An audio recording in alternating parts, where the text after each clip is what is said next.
大家好，我是陈老师，欢迎大家今天参与我们的直播。很多的事情啊，所以我们今天稍微用前面有一些事情我老师必须要跟各位交代一下哈，这个是比较重要的事情，因为私下来问老师的人有点多。老师是回也不是，不回也不是。回的话，我其他事做不完；不回的话，好像是说我不重视各位，没有，我很重视各位的问题哈。只是说老师真的是有时候是忙啊，我没有办法全部的一次性的你急问我急回啊，只有金英老师他的讯息他急问我是尽快的回，其他的事情我必须先把手边的事情做完，然后我才能够回各位。但是呢，因为问题的雷同性太多啊，所以老师这边一次回答。第一个事情呢就是什么呢？第一个事情当然就是说，这是日本的海啸的事情会不会再发生？这个老师已经跟各位讲，已经跟各位讲2个礼拜了，3个礼拜应该有了，就是地震的一个事情那这个相信各位已经听到耳朵长茧了。那所以老师一直跟各位讲，你要买干粮，你要准备3个月，不要说3个月了，你准备1个月或2个月的干粮。干粮是什么呢？就放它不会坏保存期限1年那种，这个放了就不会坏的东西，罐头啊、面条啊，或是一些你那个家里要准备一些，你可能没有瓦斯的时候，你用一些比较可以立刻煮饭的东西比如那个快速炉之类等等的，你插那个罐子就可以做的。为什么呢？其实各位看这次日本的海啸就可以明白一件事情，就是当你想要买的时候，当你觉得其实我不需要准备，我楼下就有超市的，而且还是什么沃尔玛或者是我什么超大的超市，所以说你一定都可以买得到。那他们的仓库就是我的厨房，对不对？所以说呢，其实在紧急的时候，我立刻下去立刻买，我就可以买到了，所以我根本就不需要储粮这件事情。这次在日本的海啸你的超市都被扫光了，对不对？有那个海啸警报的几个地区那个等你发现说糟糕有这个警报，我赶快去买，对不起，人家手脚一定可以比你快。就算没有，就算真的是你是第一个时间了，老板可能自己把它收起来一半，为什么呢？可以待价而沽嘛，对不对？卖黑市上卖也可以卖，他自己卖出一半，然后这个都是有套路的事情。所以是说你要准备那个就是一定要是预先去准备，你不要去抱着一个希望是说我楼下就是超市不然就是说那些。买东西现在的物资不可能会缺的，你这危言耸听，对不对？你这个术士，你这死算命的，那乱讲话，你就这次我们就看到日本有这个状况了。那地震还会不会再发生呢？这个其实还是会的还是会的，比较大的地震。老师不是说那个可能1、2级那种地震那个东西天天都在发生，那没什么了不起的。老师指的大概就是4、5级以上的地震其实因为老师现在还在听到那个地震的声音因为那个耳石那个震频实在是太尖锐了。那老师只能在忙的时候关闭无视，把它当背景音乐。但是它实际上还是可以给我很大的困扰。但是这个声音它是一直没有停的。所以请各位你该去买的这些干粮，你该去准备的这一些的食物要去做。我发现我的身体好像有点透明，对不对？我改一下不好意思，我花一点时间，我把我的身体怎么变透明了，吓死人！这样好多了，对不对？我这里变透明了，是不是？好，这样好了，这不透明了这件衣服其实要换一件，就比较不会这个透明的问题了所以这个问题是各位要去知道那个干粮一定要去准备好。那至于你现在还能不能去买这个台风险、水险、火险，这个我不知道，我没有在卖保险，我很喜欢叫大家买保险，但是很多事情它是必须你提前去购买，你才能够买得到的东西。所以现在能不能再买有些保险公司是台风季，它是不卖你那个台风险的。还是有，那地震险能不能买？这个我不知道，因为呢，老师自己都有买比如说我是租房子，对不对？那我是有帮我的房东去买这些保险的我出钱，他不用管，我出钱就可以了。为什么？因为就没有为什么了。这保险反正不贵嘛，我就先买了，省下那1、2千块，我不会发财。但是呢，真的发生什么事的时候那也算是保险公司会赔他不是赔我，会赔他大家都是互相帮忙一下嘛，这也没什么。所以说日本海啸这件事情其实在台湾你可能还是会有地震，或是在任何一个地方都有可能地震。各位你要去知道一件事情那个老师是没有办法判断他在哪里出现这个地震的这不是老师功力的问题各位你要去了解一件事情，这个就有点像什么？有点像量子纠缠这样子的意味存在。因为老师提到这个频率它是声波的频率，是我这界定它有声波，它有没有可能像量子纠缠一样，它是在很远的地方然后产生这样子波动，然后我这个地方就受到了这个一样的音频的感应。所以说这个我不知道，我没办法判断距离多远，这个不是超能力，也不是什么然后就可以感应到了，没有这个是一个科学的一个现象。所以说我只能跟各位讲，要准备，一定要准备，还有现金一定要准备现金是最重要的。这是欧美股市很精彩吧？对不对？那个很多股市都很精彩，那你跌下来又涨上去，跌下来又涨上去，很多事情啊，你如果你设定好停损停利了，其实你该赚的你都赚到了，那你不该赔的你也不会赔到过多。有些事情啊，就是在这个星象在看的时候啊，我没办法真的是准到每一天，我能在一个趋势里面啊，我告诉你它会有这样的影响。但是有没有可能失准是有的啊？比如说我们在去年的血色5月，老师是失准的。那在上个月啊，我们老师的这个认为这个股市会往下挫啊，没有，然后就变成这个月上个月往下挫，就变成这个上个月才往下挫啊，一直到今天，那现在还是有其他东西去做。我们下礼拜3呢就更新我们的9月的流月总论解析，那里面的预测就包含了这个，因为我是前2个礼拜录好的，那就包含了降息的事情啊，那可能就会在这一段时间会出现。哦，发现这个音频好像太大声了，是不是？哦，把声音调小一点，好，这样各位听起来比较不会太刺耳。说这个是要注意的。然后第二件事情就是啊，有很多朋友，因为我们今天的那个天赦日哦，我们天赦日的这个没声音吗？有声音吧？哦，天赦日啊，我们天赦日这个回向法会啊，我知道忏罪是明天举办。那很多朋友啊，真的是一直来问，就是说这个东西要办多久、多少次？各位要去知道一件事情啊，人生的因果就跟骨牌是一样的。没有哪一件事是最大的，你没有不要来问老师，老师我到底犯什么错的事情让我现在过那么惨？哦，这个是我做这行常常会遇到这个问题。其实老师想跟各位讲的事情是，所有的因果它像骨牌一样，所有的骨牌它在叠的时候，无论它是多么壮丽、波澜壮阔的，它都是一块一块的骨牌去叠起来的。到最后，它可能用这么小一块的骨牌，到最后呢，透过一个一个力量传递，它就可以震到这么大，甚至1层楼这么高的骨牌，它就可以把它推倒。所以因果就这样来的，你每做一件事情，它在你的因果、人生的生命的区域里面，它造成了一个骨牌。所以说，当你是到某一个阶层，你必须业力引爆的时候，那这些骨牌就可以唰下来，然后呢，就会让你感觉到很有感受。为什么呢？就是因为你是骨牌堆起来的，所以没有哪一件事情是造成你现在有遇到什么问题，或是跟别人结什么仇，而是累世遭到很多很多的事情。所以就有人就这样这么去形容一件事情是好了，一个博士他是哪一门科目在小学的时候念得好，所以他以后成为博士的，不是嘛？对不对？他是一路上来，他透过了人生的经验，透过他自己的愿力，他自己的努力，他自己的决心，然后每一个老师的教导，遇到好的教授、好的情人、好的家人去支持他，很多事情加在一起之后，那你是不是就可以成就他成为一个博士？对不对？马云他为什么会成功？他谈哪一笔生意成功？没有，他是所有生意加起来他成功。那因果也是一样，所以说啊，老师就跟各位去讲因果这个事情啊，就是你是一直累积下来的，我们只能尽量的一件一件的去消掉。老师帮你消你看不到的，你自己要做到你看得到的，就是你不要用嘴巴去伤害人，不要在网络上乱讲话。这个你先能够事善与善行善，一日有三善，3年天必降之福啊。这个很多朋友念过经的都知道。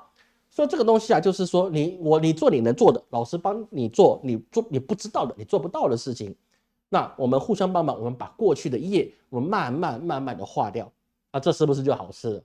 对不对？那既然你愿意债主能不能听进去，就透过我们的精诚所至，金石为开，那这样子是比较好的，好吗？好，这个涉及到这个段落哈。那第3个问题就是说，这个很多朋友来需要老师讲一下柯文哲。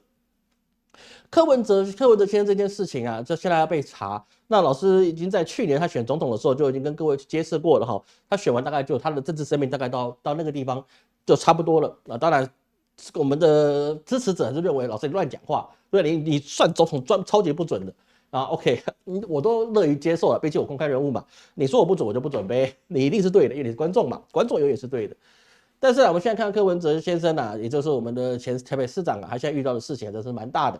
就是说他要不要投降啊？投降就可以赶快归回绿营，那帮他把绿营的那个声势这个轰起来，那这应该是对方跟他谈的条件。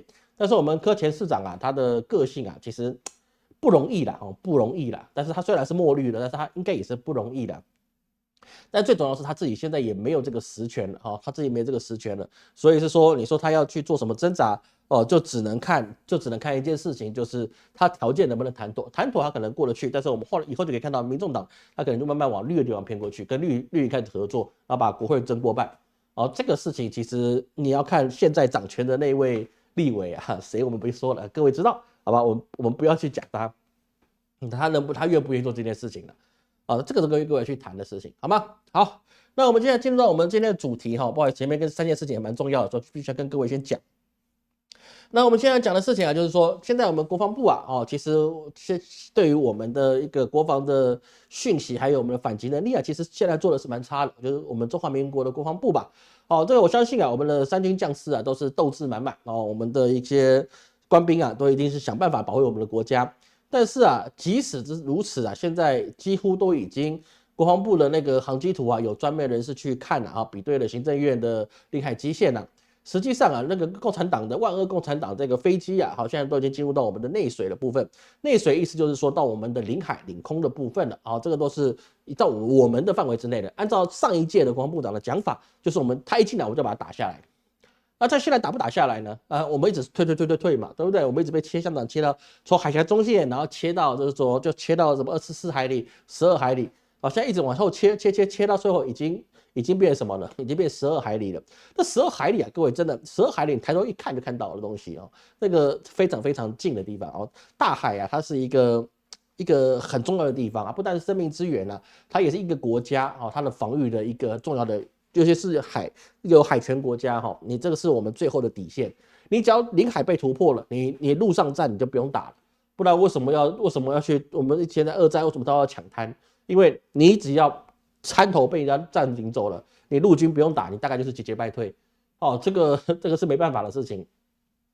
那我们现在的状况就非常非常的不好，现在的共机啊大概都是已经过来了那这个真的是还蛮糟糕的。那我们国防部长他可能还在研究法条，怎么样跟对方去用法条来据理力争相信我们的国防部长他一定是有智慧的他是律师嘛，对不对？律师来指挥军队，那就是用跟他讲道理的讲物理那个是粗人做的事情。我们国防部长他是一个有智慧的人，他一定跟对方去讲道理。我们在战场上还是可以讲道理的，各位说对吗？如果对方不讲道理，那是对方的错，不是我们的错。这样子，各位有没有感觉到老师是一个中党爱国的一个主播了，对不对？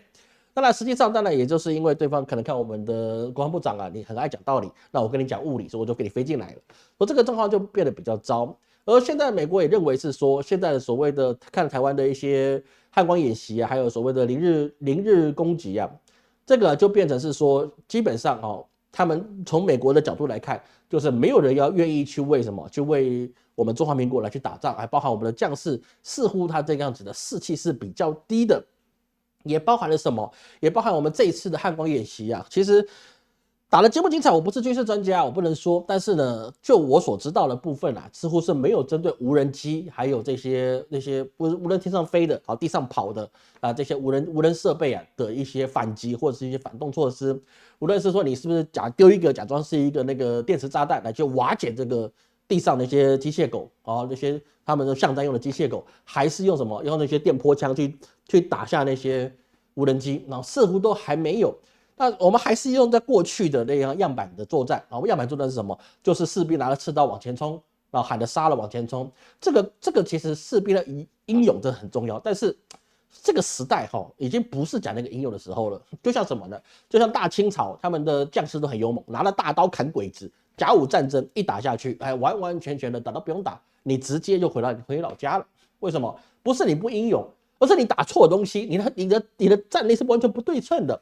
别人用无人设备，他损失的就是物质而已，你损失的是什么？你的生命。但是生命是能会一直人力资源是会消耗掉的，就像乌克兰一样，乌克兰我们就说他是不可能赢的，对不对？他不可能赢，为什么？因为他人力资源已经没有了，他没办法调动人力资源了，那这个就变得比较糟。所以说我们在国防部在演习的时候基本上这个汉光演习其实我们国人可能不是非常清楚，但是美国或是其他的一些关心台湾问题的，他们就发现这个状况是很糟糕的，因为我们没有这样的能力去针对中共现在所做出来的一些机械狗或是机械鸟机械鸟跟无人机是不一样的无人机是无人机的，那个螺旋桨刚刚的但是呢，那个机械鸟不是，机械鸟是只有翅膀的它是可以扑腾的，就可以把它飞上去，然后去监看你的那个所有领地的。所以我们现在中华民国上方那些鸟飞来飞去，因为像秋天了嘛，对不对？秋燕的玄鸟归，玄鸟归就是燕子要回来了，燕子要回来了，你就发现它到底里面是真的燕子还是机械鸟了，这个我们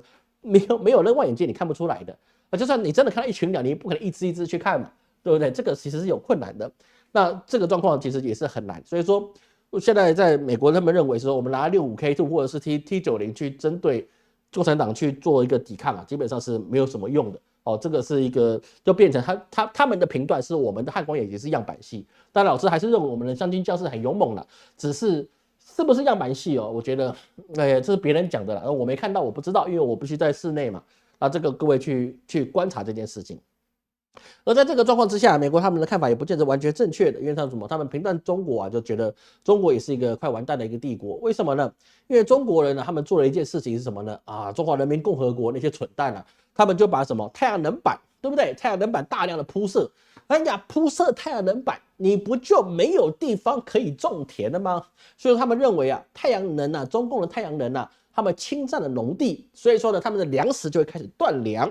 哎，这个美国的媒体啊，这个有很大这样的一个自信。老师也有看过有一些比较有意思的一些新闻啦，也是粉丝朋友提供给老师的。哦，就是说呢，他们也在流传了一个古早的消息啊，因为他没有打那个 daymark， 我不知道哪一个时间播的。他们就认为他们的传言呐，在美国境内就传言呐，中国有10%的人啊，每年有10%的人啊面临饿死。哦，我的妈呀！我的妈呀，这个消息也是蛮有趣的事情啊。但是事实上会这样吗？中国会因为说它广铺设太阳能板，然后或者上面有他们的所谓的人机计划，然后之类的，就让中国农田就没有办法去生产粮食嘛？当然这个是错误的。其实稍微有一点智商的一些欧美人士大概也觉得这个新闻太瞎了。为什么？因为太阳能板你不可能就放在跟我们台湾不一样，我们台湾的绿电是有特殊目的的。然后不要讲了，我怕我说我被那个国安法调查。哦，有些事情不能讲，但是中国的不是啊，它的农田能够种农作物的地方，它不适合摆光电。为什么？你摆光电，它有台风，你有水灾，或是你有一些风灾，你根本就不适合摆那个太阳能的光电板。他们放在地方大概都是戈壁沙漠啊之类的地方，或新疆那些盐碱之地啊。他们把它盖起来之后，他们采集了电力，然后呢，电力板以下的地方啊养羊，还有就是说他们还因为已经有遮盖住了，说就没那么热了，然后反而是那些沙地啊就开始绿化了。因为为什么呢？种子开始，我没那么快水分蒸发掉了，它反而变得比较好。所以说这个媒体啊，它是两面刃。有时候我们在看消息的时候啊，不见得美国来的消息就是对的，那当然它也不见得是错的，就是看我们有没有这个智慧去判断我们所得到的信息，它到底是对的还是错的。而在这里面的事情啊，比较重要就是说，这个中国啊，现在还有没有专门去针对的这样子的一个台独的？在什么国台办的一个网页里面啊，它就有一个专门针对什么？针对台独分子啊，有一部台独分子的这些名单，他们直接公布出来。但是公布出来的东西啊，其实并不是什么，并不是说我们所认知的之前的一些保洁啊，或者是其他人，那他们去这些名嘴所被做出来。当然就是我们的伟大的总统啊，还有前行政院长啊这样的状况之下，他们才会有什么？他们才会有这个制裁的状况。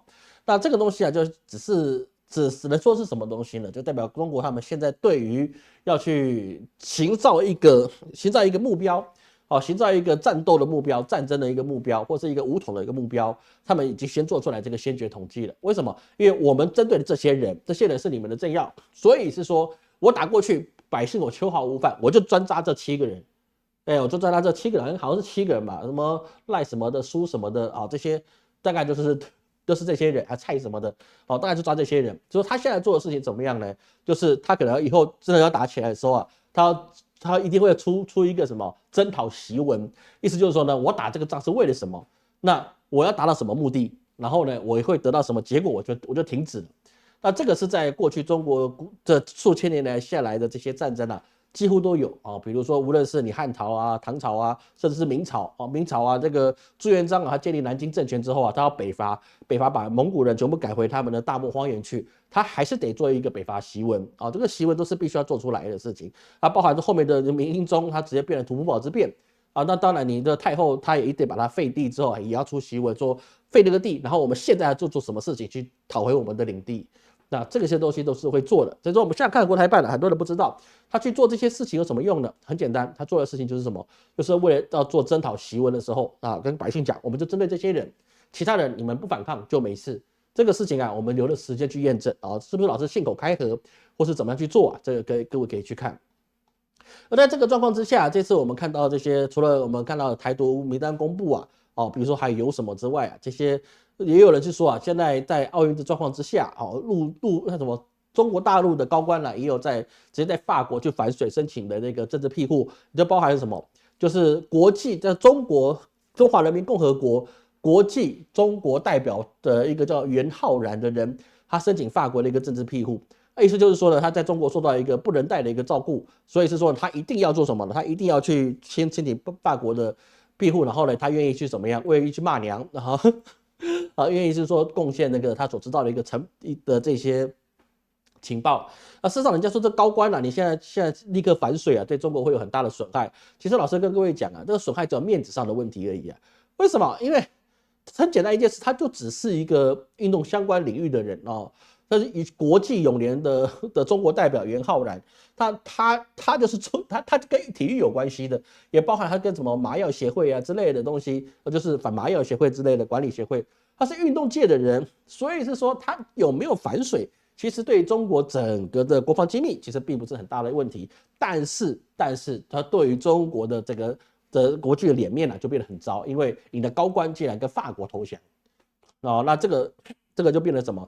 这个就是面子不好，但实际上会不会造成很大的问题？这个理论上不是很大的问题。而这样的事情反水法国会不会接受呢？这个老师必须跟各位去讲这个袁浩然他可能没有想得很清楚。法国现在的经济跟政治是非常不好的状态，其实不是法国包含了英国比如说像前几年老师有很多的贵客问老师，他就在英国无论是因为难民或者是因为他就学他时间到了，他是不是应该回那个中国里面去生存？老师跟他讲，你必须回去，因为你不回去，你在英国生存不下来。他们的一些同学认为说你干嘛听那算命的说要回来？我们想出去出不去，你干嘛从英国回来？你现在回去，你是不是好多了？就好多了，你知道吗？为什么？因为现在英国你不要说难民了，很多他们的退休人士、老人，他们都拿不到他们退休金，因为发不出来。这个事情是已经有了一个事情，已经现实存在的一个事情，不是全部了部分他们是领不到的。所以说，如果你在那个地方惜家带口的，或是你谈个恋爱刚生小孩的，然后以难民身份或者是一个毕业生的身份，你想赖拿签证，那过了这几年，你本来好好的英国，他们脱欧之后到现在经济危机以后，那你要怎么去过呢？所以说，在这个状况之下，中国就有可能进行外交的斡旋，让法国把袁浩然给交回去。交回去，那当然就是没办法就完蛋了啦。说白了就完蛋了。所以说这个美吹或者是欧吹这个其实在中国还是有的无论你是不是高官这个事情都会存在。只是现在中国整个的环境他们现在也是非常的诡谲多变。我们在看的时候其实要看就是在国际局势里面找出来中国他可能会做什么事情，他可能会做出什么样的打算，这个问题是很重要的。所以说我们从这个地方，我们老师直接讲下去其他的我们就不休息了所以说我们就发现到美国这个部分他在那个比如说我们看到那些国际太空站美国人他现在能不能回来目前波音是没有办法把这个太空人接回去了。但是呢，这个到底是不是计划中的一个事情？其实老师还是认为他是有计划的不回去，因为很多实验、很多的事情虽然不在中国的天空，它是在国际太空站里面，但是他在那边一定有他的价值去存在。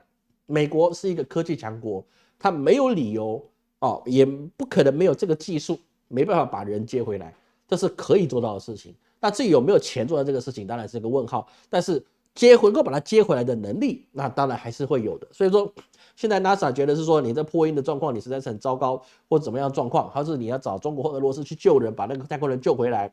我觉得这个事情还会再拖一阵子就像老师当时说的，老师当时误会他在天宫，不是他是在国际太空站。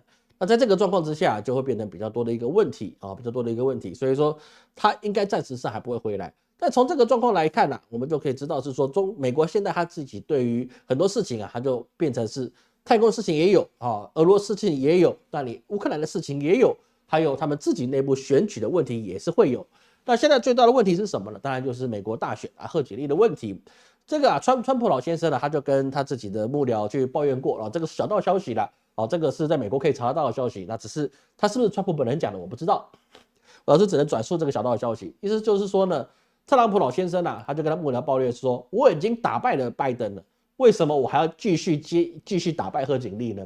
这个对他来讲是一个很大的一个挑战，因为现在他之前打拜登你太老了啊，或者是你老到已经去打鼓了，你根本就神志不清的这件事情，那这个事情所有的事情都变成回力镖，打回去到了川普身上。为什么？因为他现在也是很老了，78岁，那跟你过去去讲拜登，你78岁还出来选，你不是有病吗？现在这个回力镖就打回他的身上来讲，说贺锦丽他比较年轻，50来岁，那现在拜登78岁，那个特朗普78岁，那这个状况就变得比较不好。所以老师之前跟各位去讲过，贺锦丽天上掉下来一个选总统的机会，他不一定会输。但当时很多支持特朗普的朋友啊，他们就跟老师讲是说，老师你想太多了哦，特朗普他绝对是美国的这个美国的救星啊，没有他这个美国就会完蛋了。说他们觉得是说他们的所有的环境里面都是支持特朗普的。这老师还是一句话，那个叫做什么同侪效应，而且你专门支持特朗普，所以说你的 Facebook、你的 Instagram、你的 Twitter、你的任何一切，还有包括你的 Google、还有你的 YouTube 都会，就甚至是你的 TikTok 都会告诉你，全部人在支持特朗普。这是民意吗？这不是民意，这是大数据，大数据包围着你，而你认为你说的事情这是大家大势所趋，没有这回事情。没有这回事情，因为那叫大数据，那叫运算法。而贺锦丽啊，他其实就变得比较简单的打法了。年轻的人啊，他的想法就变得比较多元化。所以说呢，贺锦丽现在啊，就变成用什么？用魔法打败了魔法。什么意思呢？他用了一个口话说 weird， 就是你这很诡异的状态哦，来去形容那个特朗普阵营、川普阵营的人，说你们太奇怪了，怎么讲出这些话呢？是不是？所以就变成他那个口号。那喊口号原本是特朗普阵营最厉害的一个方法，比如 you are fire 之类等等的一个状态。但是现在 you are weird 啊，就是变成说，你这太奇怪、太诡异，你们做这些事情不觉得不合理吗？等等之类的事情。所以说他用口号打败了口号，用魔法打败了魔法。所以是说呢，在比上一周比起来，贺锦丽的一个声势啊，比上一周高了什么16%？你一周的时间啊，你上涨16%啊，这地方民调啊。这是一个非常惊人的数字，然后这个相信各位看那么多场选举也都是一样的，所以是说啊，贺锦丽在很多个州里面呢，他这个民调的上升，年轻人支持度也上升啊。当然，因为他也是模仿了川普，就是说你这要喊口号，我也会喊口号，我喊的比你更简洁，不就好了吗？对不对？当然了，那个美国有一个叫弗里曼的，他这个智库里面的弗里曼了，他就说你这样子不是跟川普一样吗？你为什么自甘堕落的意思呢？那当然，选举打的是什么呢？我们从这边来去看这件事情。美国的选举啊，现在民主党打了一个诡异的口号，那个拜登特朗普没有打到拜登，特朗普啊，川普老先生啊，他有自己的口号去宣传。但是呢，打到现在，各位你要知道，他们两个人都没有政见，讲了这么多的事情呢，支持度什么一直上上下下，对不对？现在贺锦丽的声势变得很好的感觉，但是贺锦丽有讲到政见吗？没有。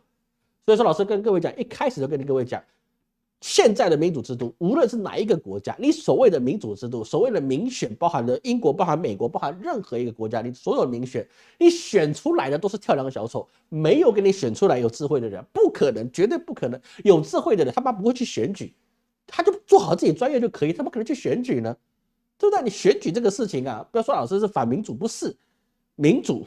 是要全民参与，但是我们知道人类是不可能全民参与去选一个市长，去选一个，这连里长、村长都不见得可以全部人都投票，对不对？有些就是不去投，是不是？所以在这个状况之下，你有少数人去选出来一个印象派。你现在告诉我，你还记得这个柯文哲老先生他之前的政见吗？他看到那个谁侯友宜他的政见吗？你现在搞到我们现在伟大的领袖啊，赖领导人赖总统他的政见吗？我告诉你都不知道，你都忘光了。那你选他为什么？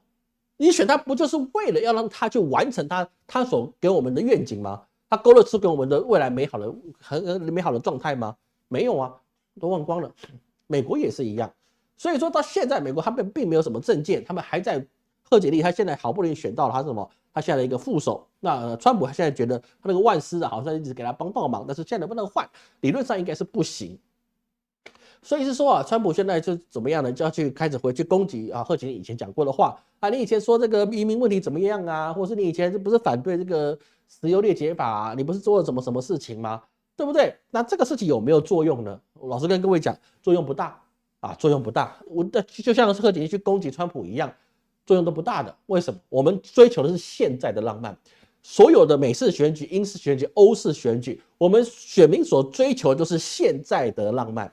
各位去注意哈，那个英国的那个议会啊，他们讲完之后，慷慨激昂的发言完之后，旁边就说耶，对不对？耶，为什么？党派他们的一个传统跟习俗，每一个人都要沆瀣一气。但这个事情是真的是针对这个事情吗？不是，真的是两个党的利益，我怎么去争取？所以说现在完全没有政策，他们这拼什么？拼的就是口号。好，我批评你，你这个开玩笑。哎，那另外一个说你根本就不是黑人，你是印度人。那事实上，贺锦丽他的父亲是黑人，母亲是印度人啊。这样讲各位应该比较清楚了。所以说他是黑人、非裔跟印度裔的混血，哎，那混出来就变成这个样子啊。奥巴马好像是白人跟黑人，那个贺锦丽啊，他是什么黑人跟印度人，现在印度人就要支持贺锦丽了，你知道为什么？因为他有印度的血统。哎，别忘记了英国前首相苏纳克他就是印度人。哎，你现在这个印度他在美国的力量，哎，他会不会跑去支持贺锦丽？少数民族会不会支持贺锦丽？会的，我告诉你会的。是因为贺锦丽特别有什么吗？不是因为什么，就还是因为我现在的浪漫。你是女人，你是少数族裔，所以说你上去之后，你就应该会帮我们争取我们要的福利，至少你不要像这个什么白人老白男一样啊，只会造成你们央格鲁萨克逊的一个好处。就像我们上届的总统夫人，人家就期望她是说，她老公当选之后啊，那这位总统夫人她走过的路都变平了。哎，后来有没有变平了？当然是没有了，她自己平了，别人都没有平啊，她自己都平了。所以说很多事情就变成是说，贺锦丽现在所造出来的事情，她很明白一件事情，我现在争取的只是激起你们对于什么，对于我对手的不满，还有就是说呢，你去抹消你们对老人家的一些不安。然后因为拜登他这个年纪真的太大了，好了，一个痴呆的症状啊，实在太明显了。但是各位要去知道，当拜登他不决定不选总统的时候，你看他现在行为痴不痴呆？我们等一下讲拜登现在行为就不痴呆了，哎，突然就变清醒了，你知道吗？所以我怀疑他这一瞬所有的一切的事情都是为了让打一个川普打他一个措手不及，就是贺锦丽本来就准备好了，嘿嘿，拜登本来就不会继续选了啊，这个有可能这个样的事情状况。所以说啊，现在贺锦丽啊，现在怎么样呢？他现在去找一个州长啊，叫华兹的来当他的副手。那华兹呢，他是不是什么美国英雄？不是，他就是一个很平凡的一个在美国军队当过士官，然后呢，他就为了选他的议员的时候，他就没有参加战争，他就直接退伍，直接开始选这个议员，他也选上了。但是拜登那个时候，特朗普的阵营就开始说啊，你这个阵前逃兵啊，对不对？当你的部队需要你的时候，你怎么可以退伍呢？啊，问题是那几十年前的事情了，其实你挖出来也没用。为什么？因为现在反债思维，你现在说他们没有去为国奋战，然后那刚好，因为现在大家不想打仗，那你过去为国奋战，我们欣赏你。那你是因为你有其他事，然后不去打仗，那也就算了吧。我告诉你，这个现在的反战情绪在美国境内还是会有的，因为越打，世界越乱，对美国其实是越不利的一个状态。所以说，在这个状况之下，我们就看到什么？我们就看到的是说，现在无论是民主党跟共和党，他们打出来都是攻击性的语言，就是攻击对手而已啊，攻击对手而已。而现在整个选举里面，对共和党最不利的就是什么？就是特朗普他成为了这个选举里面的唯一的老人家。那当然有人会说啊，你那个华兹如果变得贺锦丽的副手，他竟然没有什么很亮眼的政绩，他也包含了什么那个弗洛伊德之死啊，就是在他的一个州里面，他当州长那个时候啊，他现在也是州长啊，就是他执政的时候发生了弗洛伊德的事件。那这个事情能不能去攻击到他也不容易，为什么？因为他过了，你就要攻击他就不容易了，哎，真的是不容易的。就现在这个状态啊，其实是对共和党是比较不利的。那现在有没有是说这个民调有差别呢？其实还是有的，包括 CNN 的民调，贺锦丽现在对川普啊，他是1对1的话，他就是怎么样呢？就是49%的支持率对上49%的支持率，等于是说呢，贺锦丽啊，他现在的能量强到已经可以直接追上来川普了，好，跟他平起平坐了。但是呢，如果在另外一个叫 PBS 的一个美国大选民调里面呢，那就比较没那么漂亮了，贺锦丽啊占了51%。那特朗普啊，也就川普老先生啊，占了48%。而另外一些民调啊，包含了是说摇摆州的民调，从7月30到8月5号啊，就是上一周的民调里面啊，当然，贺锦丽啊，在大部分摇摆州里面呢、都是属于胜利的，除了北卡罗来纳州，那是特朗普比较一面比较高的，还有宾州。那宾州这个东西啊，现在是民主党的执政，我记得是民主党在执政，所以他能不能拿下来，我觉得这概率还是会有的。而贺锦丽为什么不打摇摆州的州长，然后来去给他让他去争取他的副手呢？其实老师认为啊，如果宾州的州长他觉得他未来有机会问鼎总统的话，他现在就不会去当贺锦丽的副手，因为你说让副总统去选总统这件事情啊。其实你等于是抢占了别人的机会，你都当过副总统的人，你怎么会再去选总统呢？这不合理。那贺锦丽是特殊，因为他的总统拜登老先生啊，他真的是不行了。所以说，如果宾州的或者其他我们看那个美国英雄的那个太空人，他如果真的想要问鼎美国总统的话，那么他现在就不能够当贺锦丽的副手，但是他会不会支持贺锦丽？一定会的，因为他帮他打赢这一仗以后，贺锦丽的资源就可以给他，让他去选他的要当总统的一个位置啊，这个东西就变成政治筹码的交易啊，无论是对外对内都有政治筹码的交易。那贺锦丽现在选了一个没有野心的人还有他就是没有野心的人，所以说他就觉得是说，我绝对不会选总统，我能够当完副总统结束我的政治生涯啊，太棒了。所以他选这一个既没有太好的政绩，但是呢，你也抓不住他太大的毛病。最重要的问题是呢，他很穷现在他现在选的这个副手啊，他其实是蛮穷的你在号称他是什么乡村老爹，这个华兹他没有豪宅，他没有名车，他也没有什么存款他就是连他的存款不到100万美元。所以说，他跟美国现在的一个经济状况来讲，大家会比较跟他有同理心，因为你就没有这个钱，你也没有这个势力，你不是个精英，那你是不是跟我们站得比较近一点？这个东西啊，其实是比较有利的状况。但是特朗普的副手啊，跟特朗普一样，都是亿万富豪各位去知道特朗普的副手啊，他虽然是一个吸毒者家庭出身的，但是他现在已经有上亿的身家上亿元美元的身家，所以是说。他现在也是一个大富豪，所以2个富豪对上2个不是富豪，一个是少数民族，另外一个是乡村老爹，这个打法怎么样来说都还有一战的空间。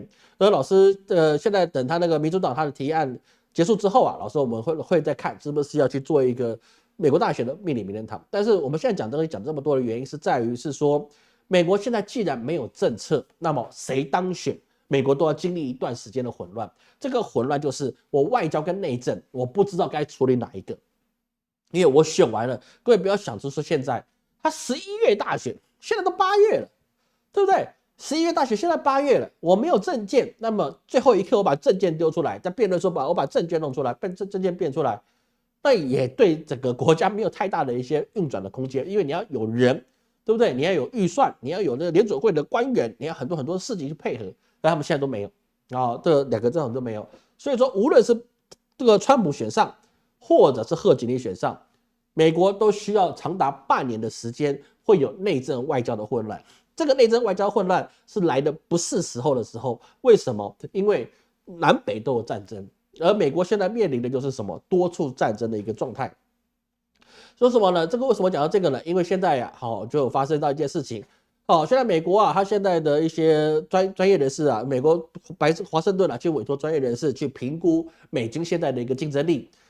所以说这个专家就开始警告美国华盛顿说什么呢？现在美军的编制是美国84年以来最小的军容，而且募兵的缺额是非常非常严重。过去在2战期间呢，那个是征兵制那个没有错，但是现在你没办法去征兵征到美国队长。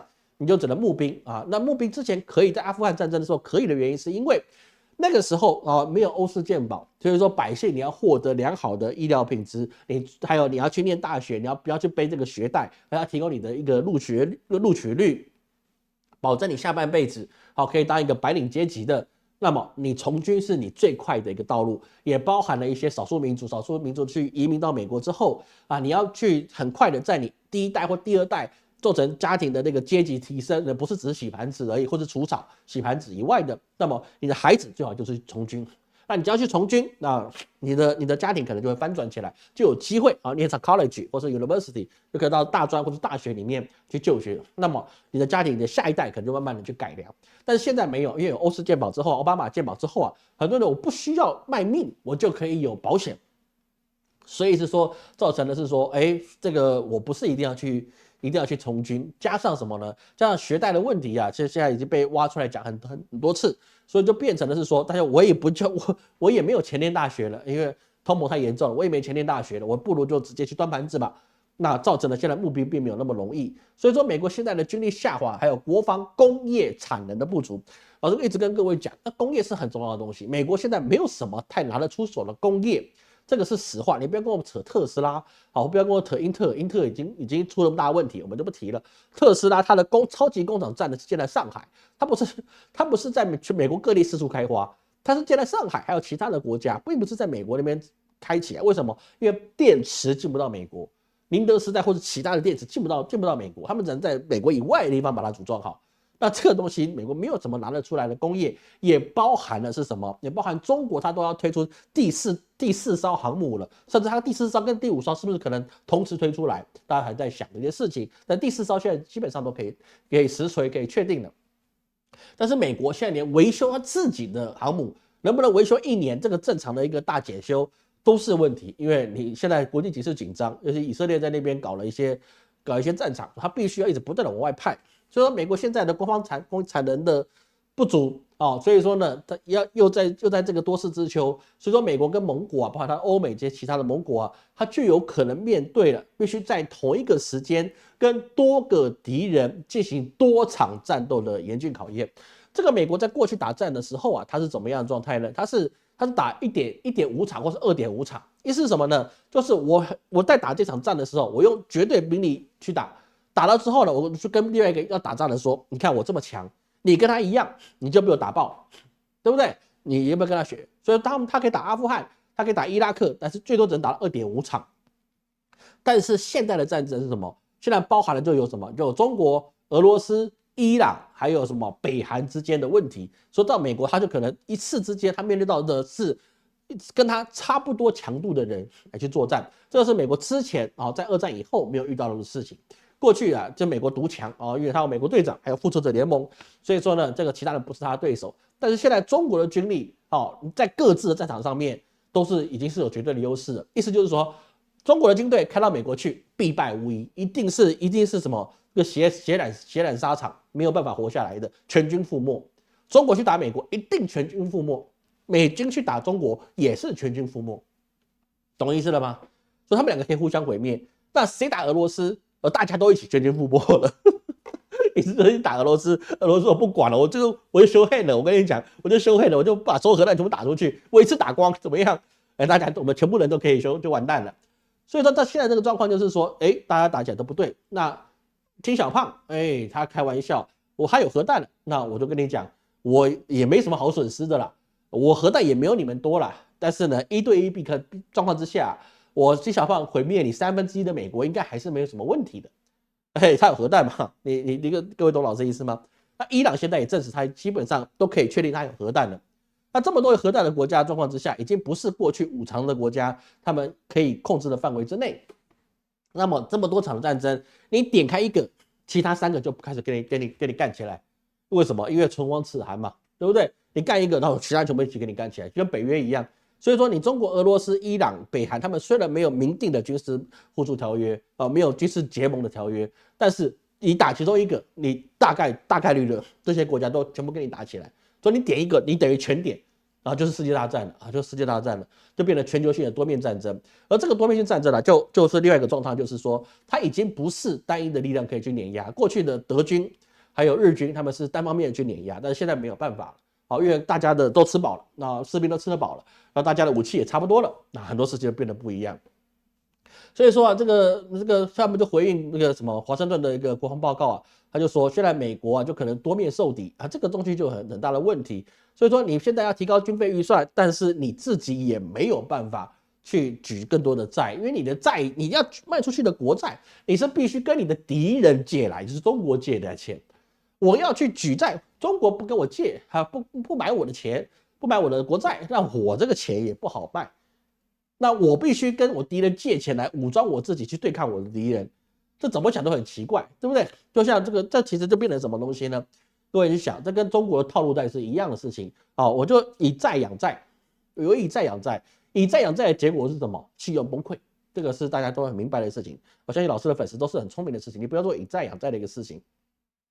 所以在这个状况之下，无论是美国的一些国防的专家去说，你现在如果对于乌克兰被入侵的状况之下，你美国没有给他及时更多的军火援助，那么这个他们是没有办法抵抗俄罗斯的进攻的。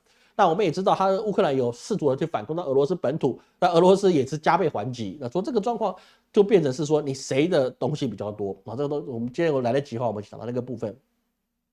所以说，美国国防部现在募兵计划是没有办法去得到他们顶尖的军力，也没有这么好的士气，再加上他们的国防工业只是在民间的那些军火商的手中，所以说他现在能够做的事情是非常非常少的，加上还有以债养债，债台高筑，所以美国现在能做的事情，新总统上任之后没有半年，你根本理不清这个所有的这些美国这些问题里面会造成的这些困扰哦，所以这个都是给别人冒起头来的机会。所以未来的一个世界啊，其实是真的是令人担忧的。所以未来也是10年内了，老师没办法讲，只讲1年，1年的是流年总论啊，你看就可以去看。但是下半年啊，这个事情一定要弄出个头绪来哦，这是大家所有的政治人物啊，都是觉得我现在不弄出个头绪来啊，未来只会更严重。那我不如赶快弄出头绪来啊。所以说这个8、9、10、11、12、1月到2月立春之前啊，其实都还蛮严峻的。所以在这个状况之下，这个就变成美国现在无力去维持世界的和平啊。过去他说世界警察嘛，现在他没有办法了，他的航空母舰开到那个以色列过去，也没有办法交袭真主党，他去怎么样要去攻打以色列的一个想法，那这个是有些问题了，好吧？好，看各位什么问题哦？不好意思哦，老师还是要喘口气啊，不喘口气不行。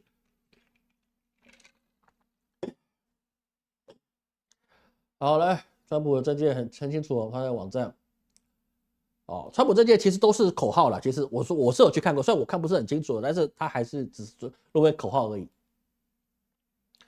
好，来，感谢那边赞助哈，感谢 Jeff 枪赞助，感谢大家赞助，有人捧人场，有钱捧钱场，点个赞也是一样，给老师支持嘛，好吗？给大家加油一下哈。老师不太会，人家会算嘛，那个是专业的，那个是我的专业。好吧，那个对政治眼光那个也是，其实也是看星象的。我哪那么厉害？那个没有老祖宗给我的这些逻辑跟公式，我也不懂这些了。那个其实我只是转达而已。日本还会有大地震吗？会有大地震的，是会有的，好吗？地震还是会有，好吧？各位不要去抱持着侥幸的心态，在哪里老师不知道，我只能被那个尖锐的一个地鸣声啊，就是把我都快穿过去了。但是呢，你先准备好干粮、居家常备良药、现金，这绝对是没有错的。各位，不是只有书到用时方恨少，粮食要吃没有，你也会方恨少的。各位懂老师意思吗？就像台湾这一次南部的淹大水，事实上老师的粉丝朋友有些是受灾户，但是他以前跟我讲，他绝对不会买保险，他绝对不会买保险。他认为保险都是骗人的，还跟我讲他30年前被人家骗买过保险，而且他自己的亲戚叫他买的，他觉得保险都是骗人的事情。他说我陈老师讲什么他都觉得可以参考，保险他绝对不接受。他这次他就觉得可以考虑一下哦，现在可能不一样了，这可能不一样了，好吧？好，那我们继续下去哈，所以在现在这个状况之下，我们现在又有人传出来，就是说伊朗那个什么哈马斯的哈尼亚，它不是使用飞弹，那伊朗啊他就觉得是说，在我地盘上你被人家攻击致死，然后呢，这个哈马斯可能对我一些维持，那现在状况怎么去做呢？所以说现在整个状况啊，就变成穆斯林世界啊，就会变成是比较混乱的一个地方。那其他地方啊，现在大家比较注重的就是委内瑞拉的选举啊，大家认为是说这个选举不公啊，什么状况之下，其实这个不是很重要。委内瑞拉它是一个很大的产油国，我们之前讲过委内瑞拉的专题节目，它是世界上产油最多的国家，但是它是重油，所以说它没有把它提炼跟精炼的能力，所以是说它就只能把这个石油运到美国去，然后加工，然后精炼出来变成石油，然后才能卖。但是呢，从这个委内瑞拉开采完运到美国，你的成本可能就要$100，在油价高涨的时代，那这个是有利可图的啊，油价可能$130、$150的时候，这是有利可图的。但是如果开采完运到美国，成本是$100的，放到现在那是亏本的。那既然是亏本的，当然人家就不会去跟他开采东西，就包含美国现在自己就有这个页岩油，所以他不可能跟委内瑞拉去进口。那委内瑞拉它的一个地点就没办法去卖给美国以外的国家，因为精炼也是要技术的，所以它就变成是说它站在宝藏堆上面的乞丐啊，这样的状况是这样。但它对世界上影响有没有很大？其实是没有什么太大的一个问题啦，因为它本身太穷了，穷到是它选美可以，其他东西是不行的。所以在其他地方过去啊，包含了英特尔这几天呢，他们就发生了这5天的股价重挫35%。那当然有股东就认为说，英特尔你是不是有一些诈欺性的隐瞒，造成我们现在有这个样子的问题？其实美国的经济啊，还是一句话，现在就是他们没有一个有效的领导者，可以去怎么样呢？可以去治理好那他们现在的所有的一个状态。所以接下来包含我们所看到的，就是说，在哈尼刚才讲到的哈尼亚他被暗杀掉之后。纳坦雅胡他就坦诚我是幕后主使啊，跟美国讲这个事情是我安排的。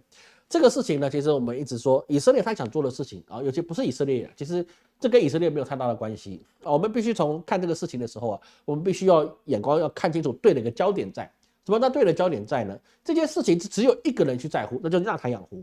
好，纳坦雅胡他希望多点扩散，因为他只要不打仗，他就完蛋了，他一定得要打仗。他除了打下去，把国家打没了，或是打胜了，他就2个会选一个，他没有其他路可以选。所以纳坦雅胡他说他直接跟美国承认，这个哈尼亚他是被我弄走的，被我弄死的，对不对？他不弄死我就弄死他，是不是？我就弄死他了。所以说怎么样？这我做的，你帮不帮我？美国现在就很痛，为什么呢？因为你这样做的这个事情，你会让原本可以是说好好谈的机会也没了。那这个就是纳坦雅胡要的，因为好好谈，大家都活下来，就他死。那他愿不愿意接受这个状况呢？当然也是不愿意去接受这个状态。所以现在伊朗他就认为是说，现在要跟以色列开战，但是喊了那么久啊，其实我们上个礼拜也讲到，他说72个小时内开战，那英美都开始撤侨了。那但是72个小时之后有没有开战？没有啊，也没有，因为我们上个礼拜有讲过，因为伊朗的正规军还蛮穷的哦，真的是他们的国民卫队是很强，但是呢，伊朗的正规军是很穷到说你要说要去打那时候我就有点怀疑，你打得了吗？你有钱打吗？你有多少弹药可以打？你打完1发了，2发3发几波打下去了，你还有办法有后继有力吗？你总不能所有的弹药都在沙漠里面挖出来吧？你还是得要真正的供应链嘛。那伊朗现在目前是比较难，你就可以丢核弹，但是你不能丢核弹。你能够丢跟你可以丢的是2回事，对不对？你炸了一次之后，那么你大概自己也玩完了。所以说伊朗现在只能说什么呢？伊朗现在就说啊，我现在跟以色列打心理战。我说我要打，我也不打了；我要打，我也不打了。那方唐镜是不是？就是不打之前让以色列会很紧张。那当然，那个伊斯兰革命卫队啊，他也是认为是说，伊朗现在并没有所谓的军事行动，而是针对心理战的打法。意思就很简单，大家不知道该怎么开始打，因为打了之后我就不好收尾，这是很简单的一个事情，我就不好收尾的事情。但是这个事情让全世界的一些航运啊、还运输啊产生很大的一个想法，也包含了什么呢？包含就是说他们的空中啊，包含埃及啊或者其他的这些航空公司，他们认为是不是要去避开伊朗的领空啊，避免是说他们发射导弹的时候把我飞机也打下来，对不对？那伊朗也就问他说，那我发射飞弹的时候，我可不可以经过你的领空？埃及也说不行，你打飞机，你打到我这边来干什么？那当然也是不行。所以在那个穆斯林兄弟里面呢，他还是有一些事情并没有协调好。那伊朗现在要打，那还是一句话，那是穆斯林的兄弟的一个颜面上的问题。伊朗现在站出来，他以后就可以在伊斯兰世界里面更多一些话语权，因为谁出来奉献，谁就可以多一点的空间。哈马斯他就只是一个民兵团体，他为什么可以到现在让大家都愿意跟他坐下来谈？不然的话，以哈马斯的实力啊，你大概是没有什么太大的角度啊，去跟伊朗或是跟埃及或是跟中东他们那些国家去谈的，是没有能力的。哈马斯他的等级太低，我说实在的，哈马斯等级太低，他可以占地为王，变成一股土匪，但是他没有资格跟国家级的那些会谈。但是为什么这一次可以到北京宣言和之类的宣言？那是因为他出力多。好，他为穆斯林兄弟去什么抛头颅洒热血，他承受了这些最大的攻击，所以他就有这个地位去争取他发言权。伊朗也是要做这件事情。好，伊朗各位去知道伊朗为什么去做，就很简单，我要争取在穆斯林世界发言权。各位一定要去注重穆斯林世界的动态，因为穆斯林世界是一个整个地球里面的文化里面是不能够小觑的一个团体。你不能够小觑央格鲁，你不能小觑亚洲人，但是你更不能小觑的就是穆斯林兄弟会，因为他们是可以去在任何时间为他们的理念去牺牲生命。这个是一个很特殊的一个环境，这个穆斯林的一些教义啊，还有他们对他们的一些忠心程度啊，是真的是蛮强悍的。所以未来穆斯林在世界上一定会有一席之地，因为造成这一次以色列状况之下，以色列他绝对不会赢。就跟俄罗斯他没有理由输是一样的一个道理。所以说，伊朗最高领袖哈米尼他下令啊，就是让哈马斯领袖在德黑兰遇害的事情啊，要去惩戒以色列，要去血债血偿。所以说，其实他8月9号是说准备执行严惩的命令，但是实际上他能不能真的去打？目前此时此刻啦，我还没看到伊朗去真的去打些什么东西，那个是比较难的事情。但是你一直喊以色列会不会变成真的是被他弄出疲兵之术呢？其实我也觉得也还好。为什么？因为以色列它的一个防空系统啊，它其实是不是单纯靠人力，说你没办法让它很疲劳，然后输赢防备，因为他们是用电子式的，所以你要打到它也真的是不容易。所以说以色列他想迅速消灭哈马斯无论是新领导人或者是整个团体，这是不可能的，因为从恨种子种下，他就再也挖不出来了。仇恨啊，它是永远都是就像毒药一样，它会深埋在人的心中。生生世世传递下去，就跟我们这次萧代忏罪解冤情一样，几百年的冤情啊，他们都要必须来去讨，那我们只能慢慢的去化解。那化解什么时候化解掉不知道，那说真的，那真的是不知道。所以现在我们看到了这个以色列他们的问题是没有办法解决，因为这个伊朗他必须要争取世界的话语权。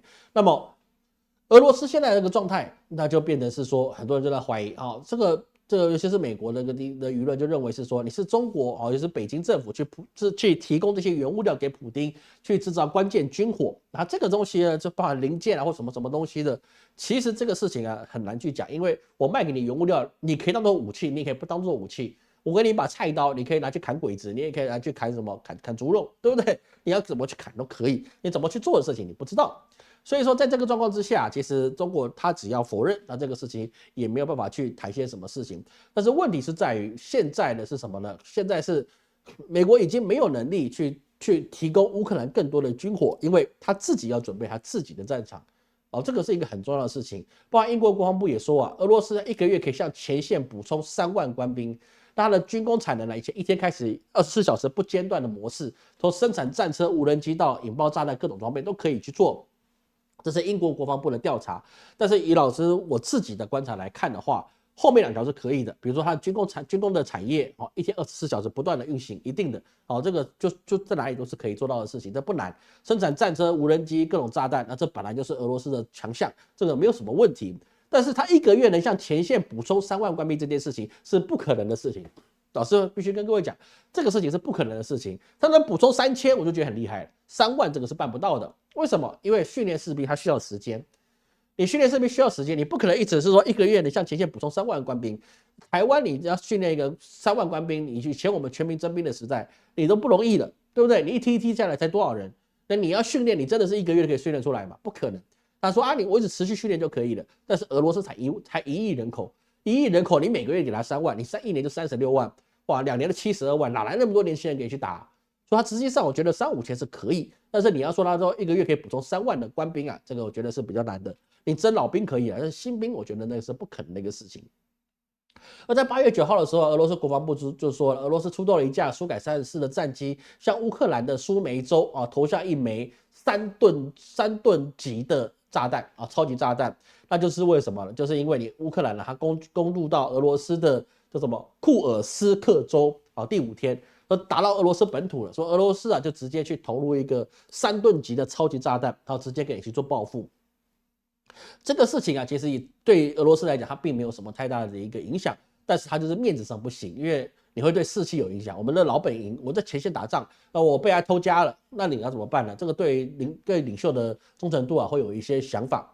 那在这个状况再丢过去了，那乌克兰能不能再去进军呢？那也难，因为他只能像彭越一样，就是在楚汉相的那个彭越一样，我往前打赢了我就跑，跑完了，那你过来了，那我就把你打回去。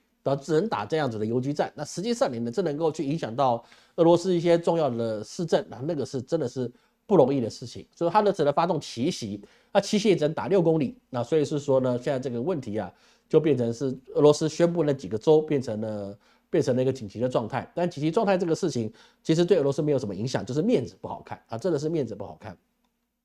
所以他能不能去补充兵力呢？其实是有困难的啊，补充3、5千人可以，你要3、5万人这个是蛮难的。但是你去攻击到乌克兰去攻击到俄罗斯那个州，基本上的是不可能的。就像过去蜀汉相争的时候，彭越怎么打？打到最后他还是被干掉啊，被谁干掉？被吕后干掉。为什么？因为你没有办法真的形成一股可以占领的能力，你只能打游击。战争的一件事情，很重要的事情就是你必须建立据点，然后占领领土，建立据点，然后形成你自己的一个阵地，你才能说这个地方是我占领的。但是乌克兰的军队打进去，他可以怎么？我这个地方我占据了，但是呢，我不跟你硬打，你来我就跑，你跑我就追啊，这个事情可以去做，但是现在是没有办法。所以说，美国的副国务卿康贝尔他就说，俄罗斯现在已经完全恢复元气，这显然与部分北约盟国的评估俄罗斯需要。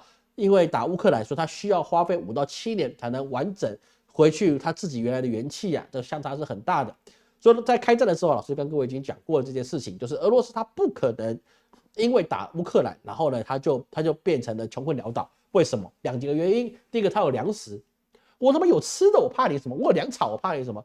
第二个他有军火，军火我自己做的，你知道吧？我不用跟你买啊。台湾现在你有军火嘛？你就只有 A5K2，你拿一个 T90步枪可以对不对？你的雄风飞弹打渔船打得中你打其他打得中吗？是不是？你有困难的事情对不对？但是俄罗斯它有粮食，它有武器，我有粮食有武器，我百姓吃得饱。请问一下，你要把我怎么弄？所以你说他要去经济倒退经济崩溃不可能甚至当时有人跟老师说，老师你的资讯落后了，对不对？我看某明智的节目，就是乌克兰已经打到莫斯科了，对不对？你情报落后了。言犹在耳，希望你真的是能够这件事可以成真。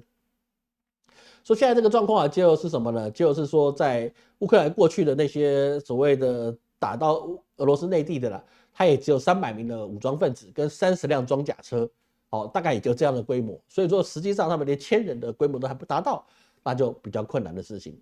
说当然，依照这个状况，那个泽连斯基他就认为是说，跟大家去宣布是说，我们反攻已经开始出现成效了，我们现在要开始反攻俄罗斯这个事情难，因为一样，俄罗斯没办法1个月吐出3万的新兵，那你乌克兰你1个月能不能吐出300个新兵呢？这个当然是有困难的事情。所以在这个8月7号的时候尼日这个国家就跟乌克兰开始断交就变成是现在的国际间开始站队。而在俄罗斯的媒体他就对乌克兰的财政做了分析，什么呢？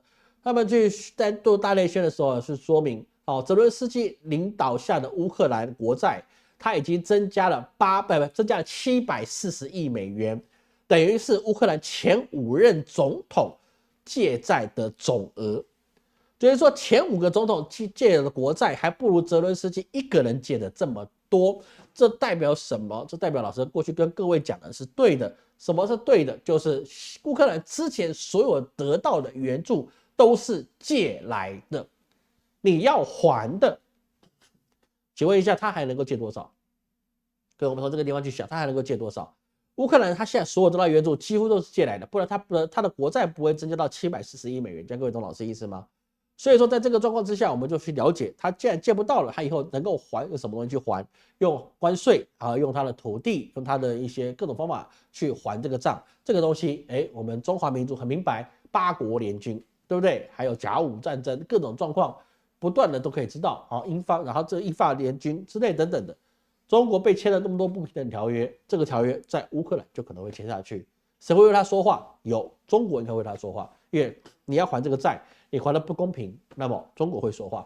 为什么？因为它要维持世界的平衡。如果乌克兰都被这些欧美国家的一些商人去取得他地底下的东西，那么对中国来讲不是好事。所以中国一定会说话。中国这个地方会说话，不是为了道义，也不是为了王道，是为了乌克兰不能只被他们吃掉。可懂老师意思吗？这个是一个比较现实的东西。